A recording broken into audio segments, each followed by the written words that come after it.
నమస్తే. శ్రీ గురుభ్యో నమ. శ్రీమాత్రే నమ. ఆదిత్యాయ చ సోమాయ మంగళాయ బుధాయ చ గురు శుక్ర శనిభ్యే రాహవే కేతవే నమ.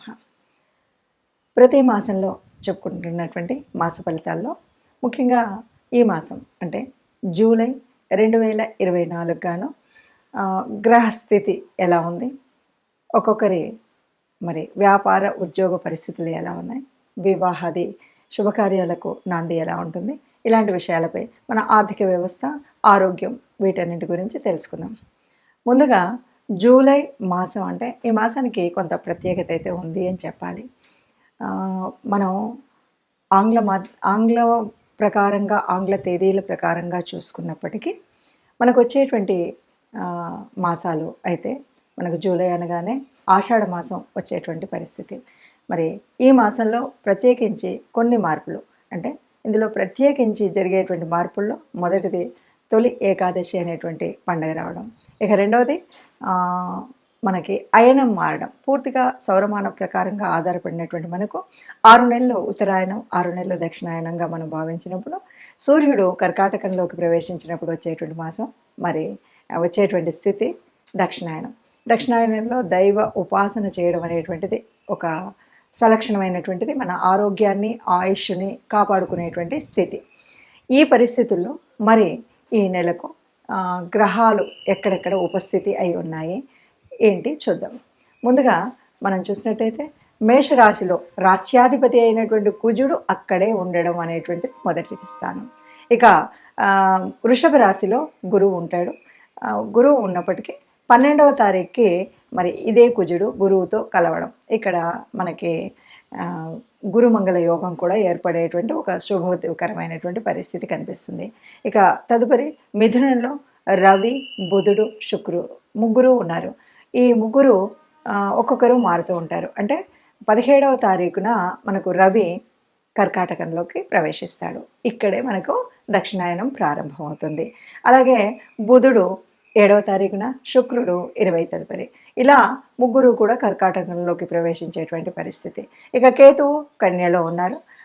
శని భగవానుడు మరి తన స్వక్షేత్రమైనటువంటి కుంభంలో వక్రగతిలో ఉండడం మనకు తెలుసు. ఇక మీనరాశిలో మరి రాహు ఉన్నాడు. ఇది మనకు కనిపించేటువంటి గ్రహస్థితి. ఇలాంటి పరిస్థితుల్లో ఒక్కొక్క రాశికి కాను ఎలా ఉంటుంది అంటే ఈ 12 ద్వాదశ రాశుల్లో కూడా ఉన్నటువంటి గ్రహస్థితిని బట్టి ఏ రాశి వారికి ఈ రాశిలో ఎలా ఉంటుంది ఈ నెల కాలం ఈ పరిస్థితి అన్నది తెలుసుకుందాం. కన్యలో కేతువు, శని భగవానుడు కుంభరాశిలో వక్రించిన స్థితి, అలాగే మరి మీనంలో రాహు భగవానుడు ఈ ఉన్నటువంటి పరిస్థితుల్లో ఈ 15 రోజులకు గాను ఎలా ఉంటుందో తెలుసుకుందాం. 17వ తారీఖు నుండి మళ్ళీ కర్కాటకంలోకి వెళ్ళిపోతున్నాడు. ఇక కర్కాటకంలో చూసినట్టయితే బుధుడు, శుక్రుడు కూడా అక్కడే ఉన్నారు. ఇక కేతు భగవానుడు మనకి కన్యలో కనిపిస్తే కుంభరాశిలో వక్రించినటువంటి శని భగవానుడు ఉన్నాడు. ఇక మీనరాశిలో రాహు భగవానుడు ఉన్నాడు. ఇలా ఉన్నటువంటి పరిస్థితుల్లో మరి ఈ 15 రోజులకు గాను ఒక్కొక్క రాశి వారికి ఎలాంటి అంటే ఉద్యోగ వ్యాపారాదుల్లో, వివాహాల్లో, చదువులో వీటన్నింటిలో ఎలా ఉంటుంది అన్నటువంటి విషయాన్ని తెలుసుకుందాం. ఇప్పటి వరకు మనం చూసినటువంటి ఈ గ్రహ పరిస్థితుల మూలంగా ఒక్కొక్క రాశికి ఉన్నటువంటి స్థితిగతుల మూలంగా ఏది ఏమైనా మనం చెప్పుకునేటువంటిది ఒక విషయం ఎప్పుడు చెప్పుకుంటున్నట్టుగానే మనకు ఇదంతా కూడా గోచార రీత్యా. ఈ గోచార రీత్యా అందరికీ ఇలాగే జరుగుతుందా అన్నప్పుడు కోటాను కోట్ల మంది ఉన్నటువంటి వాళ్ళల్లో అందరికీ ఇలాగే జరుగుతుంది అని చెప్పం. కానీ దాదాపుగా మనకి ఒక 30% వరకు కనిపిస్తుంది. అయితే మరి ఎందుకు చెప్పుకోవాలి అన్నప్పుడు మాత్రం మనం ఒక మాట చెప్తూ ఉంటాం. అందరికీ వారి జన్మ కుండలి కనుక తెలిసినట్టయితే దాని ప్రకారంగా మనం చూసినట్టయితే ఇప్పుడు ఈ మాసంలో ప్రత్యేకించి మనకు ఒక యోగం గురించి చెప్తున్నాం. మొన్నటి వరకు బుధాదిత్య యోగం అని ఎలాగన్నామో ఇప్పుడు మనకి గురుమంగళ యోగం అని చెప్తున్నాం. ఈ యోగం ఉన్నటువంటి కాలంలో మనం దాన్ని ఎలా చేయాలి, ఏం చేయాలి అనేటువంటి పరిస్థితి. అంతేకాదు మరి ఈ మాసంలోనే మనకు ప్రారంభమయ్యేటువంటి దక్షిణాయన కాలం, ఇందులో కూడా మనము ప్రత్యేకించి మనం ఇంటి ఇలవేల్పును కానీ కులదేవతను కానీ నిత్యం ప్రార్థించినట్టయితే మనకు ఉన్నటువంటి అనేక గ్రహదోషాలు కూడా తొలగిపోయేటువంటి అవకాశం ఉంది.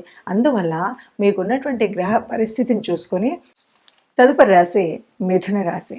మిథున రాశి వారికి కనుక చూసుకున్నట్టయితే ఈ మాసంలో ప్రత్యేకించి మొదటి పక్షంలో ఇక్కడ 3 గ్రహాలు కూడా ఉన్నాయి.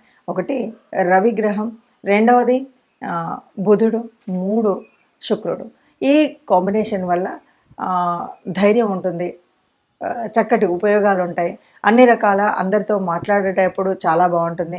అంటే నీ మీద మనకు అంటే ఎవరున్నారో వారికి, ఆ రాశిలో ఉన్నటువంటి వారికి స్థైర్యం ఉంటుంది, ధైర్యం ఉంటుంది. స్పష్టంగా మరి ఈ ధైర్యం స్థైర్యం ఒకటే కాదు, వీళ్ళు స్పష్టంగా మాట్లాడడానికంటే రవి ఒక భావం, ఆ ప్రభావం చాలా ఎక్కువగా పడుతుంది. రవితో పాటు కలిసినటువంటి శుక్రుడు మూలంగా కూడా అంతా కూడా పుణ్యఫలం వస్తుంది, ఆర్థికంగా బాగుంటుంది. అంతా దానికి తోడు మంచి యోజన చేసేటువంటి బుధుడు కూడా అక్కడే ఉండడం వల్ల అంత శుభంగా ఉంటుంది. అయితే తదుపరి మనకి రెండవ పక్షం, అంటే మొదటి పక్షంలోనే 7వ తారీఖులో బుధుడు కర్కాటకంలోకి వెళ్ళాడు. ఆ తదుపరి మరి 17వ తారీఖు రవి, ఆ తర్వాత శుక్రుడు. అంటే అందరూ మళ్ళీ ద్వితీయంలోకి వచ్చేసరికి మనకి కర్కాటక రాశిలో మళ్ళీ 3 రాశులు కనిపిస్తున్నాయి, 3 గ్రహాలు కనిపిస్తున్నాయి. అంటే ద్వితీయంలో అంటే ద్వితీయార్థంలో మనకి ఎలా ఉంటుంది అంటే ఇక్కడ కూడా ద్వితీయం అనగానే ఇది ధనస్థానం, ఇది వాక్స్థానం. ధనం సమృద్ధిగా ఉంటుంది, వాక్కు సమృద్ధిగా ఉంటుంది. అంటే మీరు ఏది మాట్లాడాలన్నా స్పష్టంగా మాట్లాడగలుగుతారు, ఆలోచించి మాట్లాడగలుగుతారు, కావలసినటువంటి ధనం ఉంటుంది. కాకపోతే ఈ ధనాన్ని మనం సద్వినియోగం చేసుకోవడం అనేటువంటిది మన చేతుల్లో ఉంటుంది. దాన్ని ఇష్టం వచ్చినట్టుగా ఖర్చు పెట్టకుండా ఎక్కడ ఎలా ఖర్చు పెట్టాలి అనేటువంటిది, డబ్బు వస్తుంది కదా అని వృధాగా పడేయడం, అంటే వృధాగా దాన్ని విచ్చలవిడిగా ఖర్చు పెట్టడం అనేటువంటిది మానుకున్నట్టయితే చాలా బాగా ఉంటుంది ఆర్థిక వ్యవస్థ. అంతేకాదు మనం అనుకున్న పనులు అనుకున్నట్టుగా చేయడానికి చక్కటి యోజన, ఆలోచన అనేటువంటిది మనకు ఇక్కడ ఉంటుంది. అయితే ఇక్కడ తృతీయంలో కేతు భగవానుడు ఉన్నాడు. అంటే ఇది భ్రాతృస్థానం, అంటే మనకన్నా చిన్నవాళ్ళైనటువంటి సోదరులు, వీళ్ళతో సోదర స్థానం అంటూ ఉంటాం. అలాగే కమ్యూనికేషన్ స్థానం. ఇక్కడ కేతు అనగానే కొద్దిగా ఎలా ఉంటుందంటే అంతా వైరాగ్య స్థితి, వైరాగ్యం, నాకెందుకులే అంటే ఉంటుంది కదా, ఇలా ఉంటుందన్నమాట. అంటే కొంచెం ఆధ్యాత్మిక చింతన కూడా ఉంటుంది. ఈ ఆధ్యాత్మిక చింతన ముఖ్యంగా సోదరుల ఇళ్లలో పూజలు, పునస్కారాలు ఇలాంటివి ఉంటాయి. లేకపోతే వాళ్ళ ద్వారా మనం ఎక్కడికైనా వెళ్ళడము అనేటువంటిది, అంటే తీర్థయాత్రలు, పుణ్యక్షేత్రాలు ఇలాంటి వాటికి వెళ్ళేటువంటి పరిస్థితి కూడా మనకు కనిపిస్తుంది. ఇదంతా మనకు ఉంటే, ఇక మరొక వైపు శని వక్రించి ఉన్నటువంటి పరిస్థితి. శని వక్రించి ఉన్నాడు అంటే దానికి చాలా వరకు, శని అనగానే మనకేంటంటే శని కాలంలో మనకు కొన్ని కష్టాలు, నష్టాలు, కొద్దిగా బాధలు ఇవన్నీ ఉన్నట్టుగా, ఏదైనా సరే ఆలస్యము ఇలాంటివన్నీ మనకు కనిపిస్తాయి కదా. వక్రించిన సమయంలో కొంతవరకు మనకు ఏదైతే ఇవ్వాలనుకున్నారో ఇవ్వలేకపోయారో అది తిరిగి పొందేటువంటి అవకాశం మనకు ఉంది. కాబట్టి దాదాపుగా ఈ 15 రోజుల, ఈ నెల రోజుల అన్నది కాకుండా ఇంకా 139 రోజుల వరకు కూడా దాదాపు శని వక్రించినటువంటి కాలమంతా కూడా చక్కగా ఏదైతే శని భగవానుడు ఇంతకు ముందు ఇవ్వలేకపోయాడో అవన్నీ పొందేటువంటి అవకాశం కూడా ఉంటుంది. అందువల్ల ఈ రాశి వారికి మొత్తంగా అంతా బాగుంటుంది అని చెప్పచ్చు. ఈ రకంగా మనం వెళ్ళినట్టయితే మనకి ముఖ్యంగా సప్తమంలో మనం చూస్తున్నాం, ఒక్కొక్క గ్రహంలో ఉన్నప్పుడు సప్తమంలో ఉన్నటువంటి వాటి వల్ల కొద్దిగా మనకు ఇబ్బంది అనేది కనిపిస్తూ ఉంటుంది. కానీ నవమ స్థానములో రాహు ఉన్నప్పుడు ఎలా ఉంటుంది? నవమ స్థానంలో రాహు ఉన్నప్పుడు ఇది పుణ్యస్థానమే అయినప్పటికీ కూడా కొద్దిగా అడ్డంకులు, ఎక్కువ తక్కువ ఆశలు, ఎక్కువ తక్కువ కోరికలు ఇలాంటివన్నీ ఉంటాయి. వీటన్నిటిని కూడా మనం సమన్వయం చేసుకున్నప్పుడు చక్కగా ముందుకు వెళ్ళొచ్చు, అందరం ఆనందంగా ఉండొచ్చు, హాయిగా ఉండొచ్చు అన్నదే చెప్తూ మనకు ఇష్టదేవత ఆరాధన అన్నది మనది మర్చిపోవద్దు, కులదేవతను అస్సలు మర్చిపోకుండా ఉండండి. ఏం పరిహారం చేసుకోవాలి అన్నప్పుడు ముఖ్యంగా ఇప్పుడు వచ్చేటువంటి కాలం కూడా దేవతలకు నిద్రాణ స్థితి కాబట్టి మనం ఎంతసేపు దేవత ఉపాసన చేయడం, దేవతల్ని ప్రార్థించడం, అందులో ముఖ్యంగా మీ ఇష్టదేవత ఆరాధన లేకపోతే కులదేవత ఆరాధన అనేది మర్చిపోకుండా చేయడం.